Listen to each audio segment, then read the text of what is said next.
أعوذ بالله من الشيطان الرجيم. بسم الله الرحمن الرحيم. الحمد لله رب العالمين. الحمد لله الذي هدانا لهذا وما كنا لنهتدي لولا أن هدانا الله. الحمد لله ولي الصالحين والعاقبة للمتقين ولا عدوان إلا على الظالمين. ونشهد أن لا إله إلا الله وحده لا شريك له ونشهد أن سيدنا محمدا عبده ورسوله سيد الأولين والآخرين صلى الله تعالى عليه وعلى آله وأصحابه ومن اهتدى بهداه إلى يوم الدين. رب اشرح لي صدري ويسر لي أمري واحلل عقدة من لساني يفقه قولي واجعل لي وزيرا. إخواني وأخواتي آبائي وأمهاتي أيها المستمعون الكرام، أوجه إليكم بتحية الإسلام، أوجه إليكم أطيب التحية وأزكى السلام، قائلا لكم جميعا صلوات الله وسلامه عليكم. مسيب جلب يكتي الله سبحانه وتعالى en mantimo en jarnimo en du'ani ken laaɗo meɗen muhammadun sallallahu alayhi wa sallam. En seeditike ala reweteɗo e gonga nafa rewuɗo lorra mo rewali si wona allah. En seeditike nelaaɗo meɗen muhammadu ko jiyaɗo makko ko nelaɗo makko e kadi o yettini nelal ngal o timmini o jamfaki o laaɓani en reedu. Si tawi ɗum feƴƴi musidɓe julɓe ɓaawo mi timminde tafsirul qur'an on e bulughul maram suwaru min hayati sahaba, lakbariyu, sifatu salatu nabi, siratu nabawi. ɓaawo timmugol tafsir ɗe ɗo defte joyi tawti alqur'an alkarim o woni jeego. haray musidɓe julɓe miɗo natana tafsir matinuddin. matinuddin ko deftere tawhid ko windi nde ko oɗo cheikhujo ustasijo cheikhul islam abdul wahhab cheikhul mujallid ko oɗo cheikhujo woni ko heyɗintini dina islam kan ɓaawo ahmad bun taymiya feƴƴi. oɗo cheikh abdul wahhab muhammad bun abdul wahhab ko ni woni no wiyete ko aaden wurnutuɗo sunna on wurniti alqur'ana e sunna e fewdo makko. e nele no fottana ɓaawo imamuɓe ɓennayo feƴƴi, ɓaawo ahmad bun taymiya feƴƴi, oɗo muhammad bun abdul wahhab oɗo kadi ila oɗo feƴƴi. e nele ɓuri makko heɓaki taw hellaka heyɗintingol tawhid. haray nde ɗo deftere wiyetende matinuddin il islam musidɓe julɓe no andirɗen noon ko deftere fanɗude e gite yaajunde mana sa heeɓi ko tafsirane nde yanñande, ko deftere janɗude molanade jalil. deftere nden kayre matinuddin il islami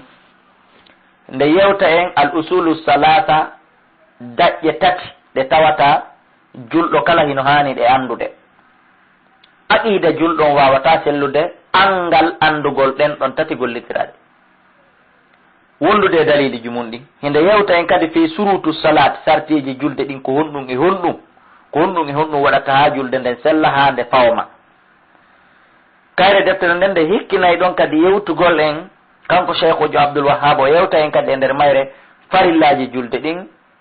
e sunnaji julde ɗin. si ɗum feƴƴi kadi o yewta e nder mayre alqawaidul arba, tugale ɗen nayrondiɗe dina kam. si tawi woni ɗum ɗon feƴƴi o yewta en ko wiyete kon kashfu shubuhat, bi mana jittugol ko jilɓi kon, kala ko jilɓi kon ka nder dina, jettidirgol ɗum ɗon fu muɗum suutidira wallina. haray deftere nden ko yewtande en fiqhu hino en mayre, tawhid hino e nder mayre, surtout ko wiyete kon tawhid ɗum ɗo fo hino muɓidiri e nder mayre. haray musidɓe julɓe ɗen natana waɗgol tafsir ɓaawo en gayni ɗeɗa defte. hande ko ɗum woni e asewe ñande 10 jombente 1434 hijiriya, hitande wulure e 434 e lewru aranuru wiyetendu ndun jombente ñande 10 mayru. ɗum no hawrodiri samedi le 24 novembre l'an 2012. haray ko ɗo woni ko fuɗɗiɗen tafsir nde ɗo ɓaawo timmingol men ɗeɗa defte. haray noon musidɓe julɓe ko gollal heccungallam mi woni natande tafsirugol an ɗeɗo defte ɗe mi tafsiri e nde nde mi natani ɗo, wallahi l azim wona jogagol gandal mi woni waɗirde ɗum ko yiɗugol yo diina kan sakito hara ko musidɗo moɗon mo kafuɗon leydi mo kafuɗon haala mo kafuɗon enɗan woni ko sabimbini ko naadilan e ɗum ko fi yo musidɓe am ɓe mi kafidi haala ɓen kafidi diina ɓen fof yoɓe wawu jangude sans déplacagol yo fof jangu sans waɗugol ferewi yo fof jangu sans accutugol golle mum ɗen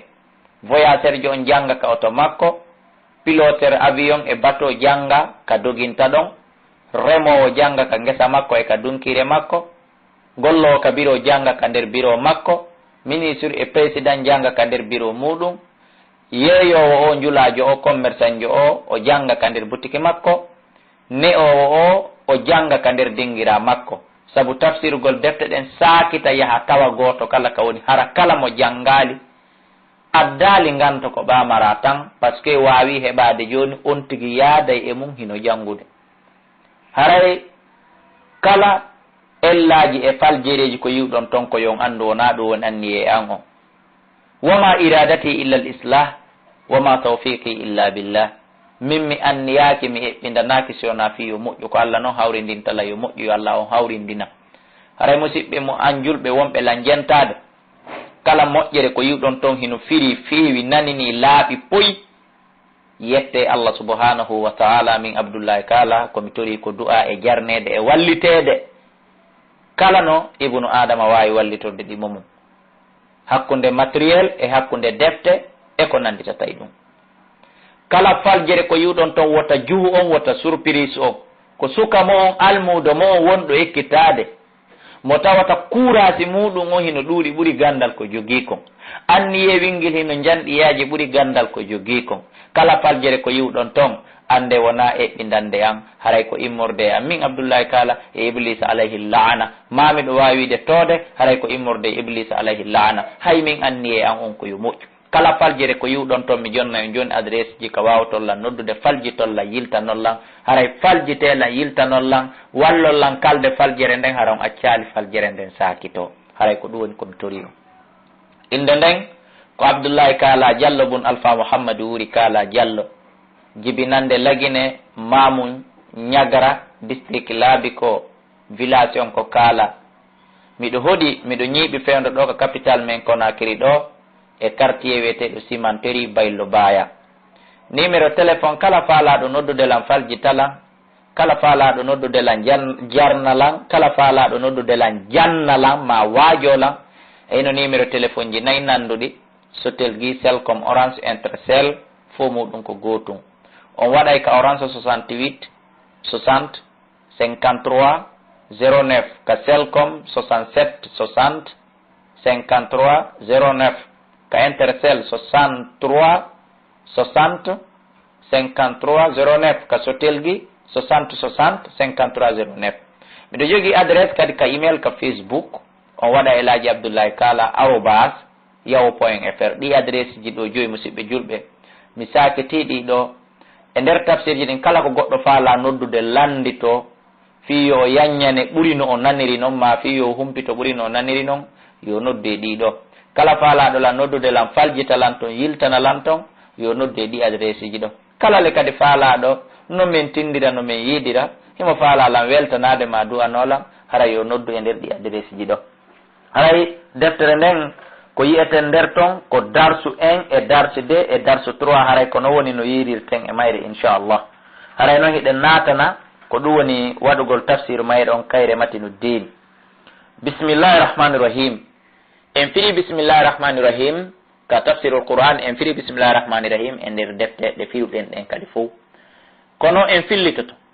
bismillahi ko inde Allah rahman nemino julɗo e kefero ko adna ɗo julɗo e kefero fopp heɓay ndiyam ɗan heɓay hendu ndun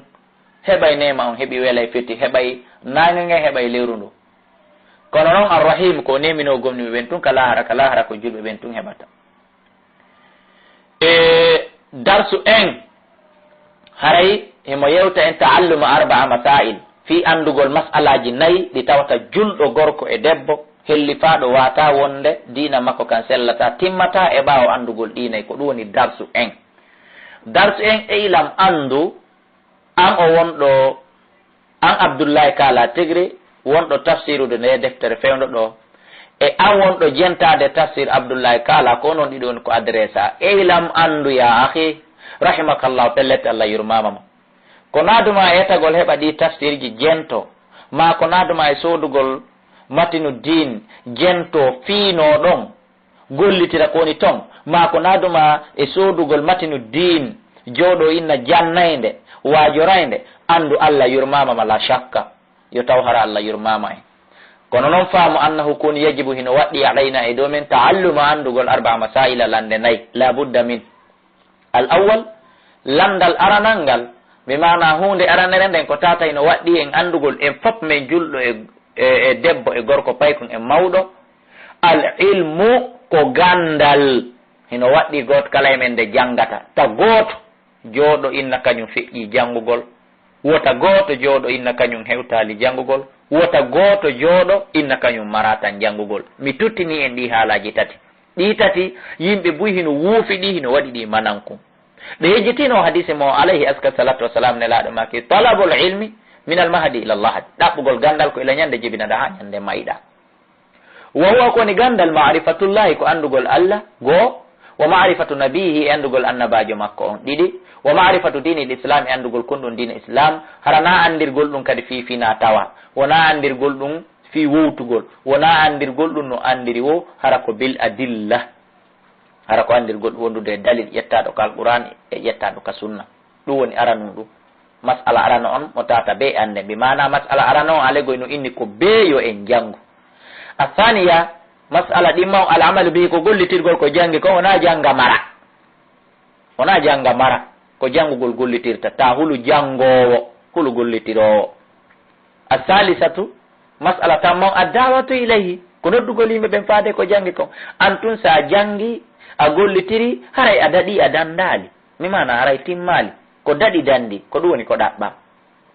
arrabi'atu mas'ala naya ɓon assabru ko muññagol noon alal ada e kala lorraji ko heɓatol kon fi e nder ɗum ɗo e yo jaka si a jangi a wi'i kadi ko be a gollitiri a wi'i kadi ko be nodda yimɓe ɓen kamɓe kadi ɓe janngo ɓe gollitira jaka heɓay wi'oɓe kaari julnata ɗo awa ila hande kaari wajota ko ɗo awa ila hande momi okkuma o mi jaɓiti suudu ndu mi luwi ma ndu yaltu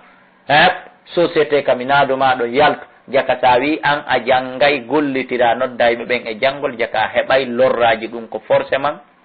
ɗum ko hunde fellita ɗum masala nayaɓo on noon ko muññagol ɗin lorraji naya en he awa ɓe jaɓita ɓeygo an awa mi wallininani ma ɓaɓa ɓe yaltinayla on ka kaye musidal mi wallininani haray wona ɗum ko ya muñño tabita e mum wat dalil dalil on noon wonde manna ɗiɗo nayyi hino waɗɗi en andugol ɗi gollitirgolli qawluhu taala ko daalol Allah Allah daali wal asr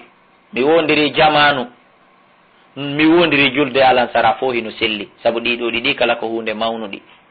innal insana hande no neɗɗo wonɗo wo wonɗo wona annabajo wona nelaɗo wona kohojo wona lanɗo wona patron pap la fi hosoyen hino e nder perdi wallahi ɓaya o jippike sahaba ɓe wulli ani ma pi moƴƴa noon ɓe wulli moƴƴa noon Allah ittintini heña o wi illa alladina si wona ɓen amanu gomɗinɓe ha gayni wa amilu salihati ɓe golli golleli moƴƴi wa tawasaw ɓe yamodiri bil haqqi gonga wa tawasaw ɓe yamodiri bil sobri muñal musidɓe julɓe kala mo gomɗinali golli golle moƴƴe noddi yimɓe ɓen e gonga kam muññi lorraji ko heɓoto kon haray ko qur'ani wi wona hadise sakkona ko lowɗo wona hadise sakkona ko defte kese ko qur'ani inni haray on ɗon o woni e nder perdi ka inan man kana hay ko hombo tigui ɗen ndaare ɗo no yuɓɓirten oɗo ɗeɗo aya je arɗe ka surat asri ɗo tati e koko Allah subhanahu wa ta'ala e koko cheikh Abdoul Wahhab addiɗa be mana yeftere Abdoul Wahhab ne e daalol Allah ngol ndaare no yuɓɓidirten o andi kanko cheikh ujo on o fuɗɗori wo masala arana on wo ko al ilmu wo ko janngugol ko ɗum Allah subhanahu wa ta'ala daali illa alladina sona ɓen amanu gomɗinɓe a wata gomɗinde a janngali o yilti o inni wo wal amalu bihi e gollitirgol ko jangi kon Allah watti yeeso ɗon wa amilu salihati wo e gollugol ko moƴƴi amilu salihati on ƴetti al amalu bihi on wa tawasaw ɓe yamodiri bil haqqi gonga ko ɗum ɗon noddi ƴetti addawatu ilayhi noddugol faade ko jangi kon wa tawasaw ɓe yamodiri bis sabri muñal ɗum ɗon ƴetti a sabru muññagol ngol alal ada e dow lorraji fihi koye ɓoto kon e nder mum en faami ka qala Shafi'i imamu Shafi'i rahimahullahu ta'ala imamu Idrisa Shafi'i o maaki sabu ndarugol makko oɗo ɗeɗo ayaje tati ka surat asiri tasko ɗeɗo faama ɗe e moƴƴa sabu faamugol makko ɗe o inni law ma anzalallahu haysi allah jeppinano hujjatan dalil wo aya wo hay hunde ala halqi e hoore tagore makko ne illa hadi surata wo sita sina nde ɗo simore suratu asri wolla kafatum nde yo nayno ɓe. Allahu akbar. enen noon musidɓe julɓe hiɗen jangi suratuji 114 no woodi e men ta no hunji ɗum fof ka hoore firo e tartil. woɓɓe goo hino hunji tartil on tu woɓɓe goo hino hunji firo ngon tu hino yaa ɗeɗo fof yo naali en 114 gayna naali en ko acciren jamfagol e fenande e bonki e ko nandita tawi ɗiɗo piiji oɗo ino taski suratol gotol kanko wongol ɗo tun hay so allah jippinano ɗiya 113 wongol ɗo tun wa wayno yonande yimɓe ɓen ko ɓe yiwra e majjere ɓe yaha e ndaygo ɓe yaha e aljanna wonen taskotoɓe ko wonɗen jangude. wa qala al-bukhari imam bukhari kadi maki rahimahullahu ta'ala yo allah yurmemo kanko kadi o fuɗɗori ka deftere makko ini babul ilm wo dambugal yewta e ngal en fi gandal wo ko gandal ngal ɗablal qawli ko adi konngol wala amali gollugol a jangay si wowla konngol ngol tawi koyongol moƴƴu tawi koyongol nafe taynayongol nambe a jangay si golla gollal ngal so tawi wonaya ni so koni wo ko gandal ngal adi wa dalil noon ko gandal ngal haani adade ko woni wo kala ko adirɗa harana gandal ngal a ninsay qawluhu ta'ala ko daalol allah faalam andu taw on yi allah daali wo jangu taw wo andu taw honɗum annaw koni la ilaha alla reweteɗo illallah so wona allah wastaghfir insinoɗa li dambika onande bakkatuji maɗen andi wigol la ilaha illallah on ko konngol wastaghfir li dambika insinoɗa bakkatuji maɗin ɗon kadi ko konngol e kuugal ay fa bada allah subahana taala fuɗɗori bil ilmi gandal ngal taw qabla al qawli ko adi konngol ngol wal amali e ko adi golle ɗen ilam andu ko ayo jentiɗo tafsir abdoullahi kala e abdoullahi kala wonɗo firdi on fof faamu rahimakallah allah yurmamama pellet yo allah yurme annahu ko woni kadi toujours yajibu hino waɗɗi ala kulli muslimin wa muslima kala julɗo gorko e debbo no waɗɗimo taalluma andugol hadihi salas masaila ɗeɗo lande tati kadi wono ɗeɗa lande naynane awa hino ɗo tatije goo kadi ɗe tata no waɗɗi goto kala men andugol wa amalu bihinna e gollitirgol ɗe kon ɗum wonata ɗen alula landal aranal ngal annallaha ko ya faamu ya akhi wonde allah de halagana o tagi en de kanko tagi en wara sagana o arsiki en de koko wonde ñamde na ene moƴƴinani hoore men walam yaturkuna o accitiralen hamalan nina mani on no acciri en awa mbal koni ko ya faamu arsala ilayna o neli e men rasulan nelaɗo o wiyeteɗo mouhammadou bne abdillah faman ata'ahu kala ɗoftiɗomo dakhala aljannata o naati aljanna wona o naatay ko naati assuré wona mi abdoullahi kala asiri ko allah tedduɗo toɗo waman asahu kala yedduɗomo inni kañum ɗum ɗo ko sunna min sunna waddatalan e goɗɗo dakhala nnar adana allahu minha haray oɗo o naata yiite wa dalil no dalili ɗum ko naadi cheikh abdoulwahhabi e wolugol ɗum ko ñande tun kamin abdoullahi kala ko naadilan e fillitagol ɗum ɗo ko ñande tun dalil no woodi qawluhu taala ko daalol allah inna minen arsalna min neli ileykum faade moɗo rasulan nelaɗo shahidan alaykum ko seedi toytoɗo e hoore moɗo ñande dargal kama arsalna wano min neliɗo ila firauna rasula fa sa firaunu rasula firauna yeddi nelaɗo fa akhadnahu min nangimo akhdan nangande wa bila tiɗude ko masala ara no onno ɗum ɗo no waɗɗi en andugol ka no waɗɗi athaniya masala ɗimmo ko ya faamu ya akhi ya ukhti annallaha wonnen allah la yarda o yiɗa o yarlaki o falƴitaka an yushraka nde kafidete maahu wondude makko fi ibadati e nder dewal makko ngal ahadun hay e goto ko añi sina kon fof ko allah subahana taala woni noon mbawan o faalaka sina mo kafidata e makko on noon la malakun muqarrabun wona malaikajo ɓattinaɗo wano jibril nima mikal wala nabiyun mursal wona annabajo nelaɗo sifa nelaɗo nima annabi ibrahim ɓeɗo e hoore mum sa kafidiɓe e allah allah haray muññike o faalaka o accidayi emo kafɗuɗa e makko naferema sa kafidimo e tagaɗo go goɗɗo go ma e leggal ma e hayre wa dalil wonde ka allah kala mo kafuduɗa e makko o faalaka na wigol de ɓay oɗo ko nelaɗo ma oɗo ko malaikajo proche jo ɓattinaɗo oɗo sa kafidimo e allah ella ala allah jaɓay no wa dalil qawluhu ta'ala wa anna al masajida faame no julirɗe ɗen faame no dina kan lillahi ko allah jeeyi faameno dewal ngal lillahi ko Allah hana waɗanede yandi falata duwata rewduma Allah yonde Allah haɗan hay e goto wona Jibril wona nelaɗo Muhammadu sallah sallam wanduɗa anda hoorema ko sayyidil awwalina wal akhirina wota on kafude Allah hay e goto e ɓeeɗo wallahi son kafidi Allah e nelaɗo taw woni Allah memata son kafidi Allah e Jibril taw woni Allah memata Jibril le woni hoore ka malaika ko Muhammadu kadi woni hoore ka dendanangal ibnu adama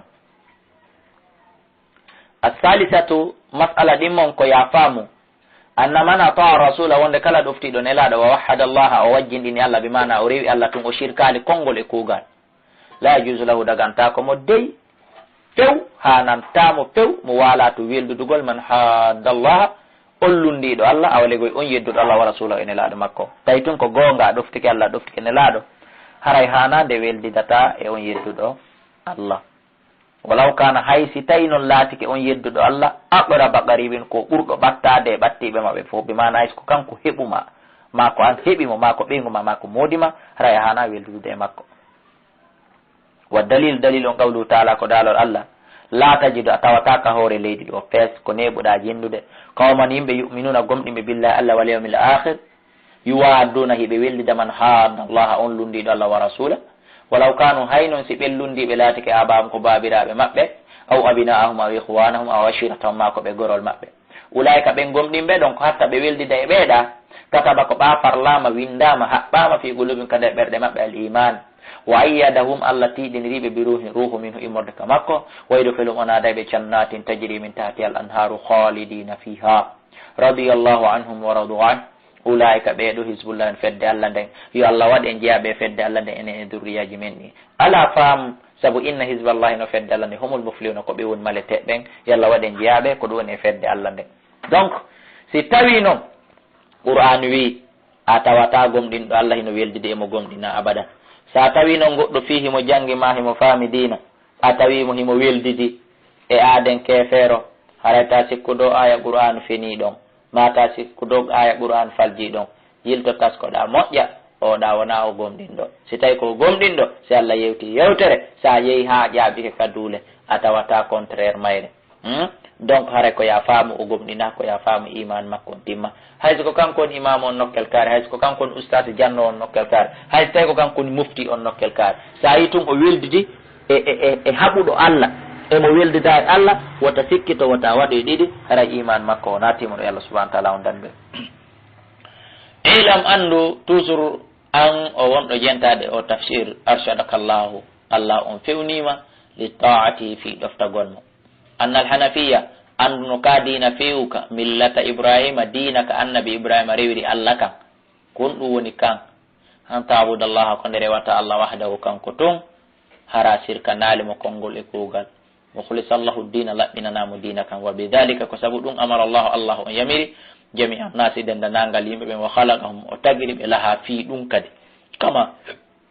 qala taala wono kanko Allah tiddutoɗum o daali wama halaqtul jinna mi tagiral jinnaji ɗi wal insa yimɓe ɓen illa liyabudun sowna fi yoɓe rewa rek mi tagiral ɓe fi yeeyugol mi tagiral ɓe fi remugol mi tagiral ɓe fi newugol mi tagiral ɓe fi ɗaɓɓugol laamu hollali ɗiɗo fof waɗetake de ɗiɗo fof waɗete kono ko ya faamu ɗiɗo fof naafi ɗi tagiraɗa a waɗay ɗi ɓay gurdan ɗan wata moƴƴude e ɓaawo ɗi kono na ya waɗu ɗiɗo yeeso e ɓaawo ko ya waɗu dewal ngal yeeso e ɓaawo hikkina ɗin ɗon ɓaawo wa mana koni mana yabuduni yoɓe rewan ayu wahiduni koɓe wajjinɗilam min tun simplement na ɓe wattiden e goɗɗo wa azamu ko ɓuri mawnude ma amara allahu be e piiji ɗi Allah yamiri ɗin fof kawri leydi ɗo a tawhidu ko tawhid Allah no yamiri yo juule yo jange yo hoore yo zakkayte kono ko waɗugol tawhidi wajjinɗinamo jaɓa ko Allah tun rewete ko Allah tun tagi ko Allah tun arsikata ko Allah tun katata ko Allah tun warata ko ɗum won tawhid ko Allah yamiri ko fof ko ɗum ɗon ɓuri mawnude ko ɗum ɓuri concernude mo yani ɗon o yani wawa koni ɗum ifradullah ko wajjinɗo ngol Allah bil ibadati dewal ngal wa azama ko ɓuri kadi mawnude manaha an ko o haɗi kon e muɗum fof himo haɗi beere himo haɗi zina himo haɗi warugo himo haɗi fenade e ñoore kono ko ɓuri janɗude ko haɗi kon fof a shirk ko shirku ndaare ko Allah fewti ene laaɗo ko qur'anu in he ko am muhammadu la in ashrakta la yahbatanna malak ko ami ɓuri yiɗude fi fof kono sa shirki e hoore ma mi bonna e golle ma moƴƴe ɗen fof mi sunnaɗe mi waɗane haba an mansura reeno ɗen e shirku ko honɗum woni shirku en wata yañude ko wiyete shirku kon foppu ɗo kala tawɗo ino andi shirku alhamdulillah shukru lillah yo reno e mum yo pottitom kala tawɗo anda shirku ma himo andi shirku kono anda shirku o pon mi torike mo yo noddan ka numéro téléphone mi ɓanginanamo embe komi faami konko wiyete kon shirku saabu ko hunde danserere bonnayde golle moƴƴe bonnayde konngol moƴƴol mo andali noon hunde nden o wata renade e mayre o wata hebtude e mayre numéro téléphone ji ɗin hino wooda 68 60 53 09 même numéro Selcom Intercell Sotelgi fo muɗum ko même numéro donc ko ɗum ɗo ɓuuri mawde ko Allah subahana taala haadi kon fof wawa ko woni ɗum da'watu ko rewgol gayrihi ko hina Allah maahu wattida e Allah wa dalil qawluhu taala ko daalal Allah wonde o jiiɗa shirkanede Allah daali o abdullah rewe Allah wala tushriku bi watan shirka mo tan kafdumo shay'an ha yahude fa ida qila laka sa yetama noon joni sa lamdama he mal usulu salasa kon ɗum woni daƴƴe tati allati ɗen yajibu waɗɗiɗe alal insani hewre neɗɗo marifatu andugol ɗe daƴƴe tati ɗen ka dina bindeje ɗen tati ka dina kon ɗum woni ɗen faqul haray innu marifatul abdi ko nde jiyaɗon andata rabbahu joomi makko ɗum woni Allah wa dina o anda dina makko ɗum woni islam wa nabiyahu o anda annabajo makko ɗum woni muhammadan sallllahu alayhi wa sallam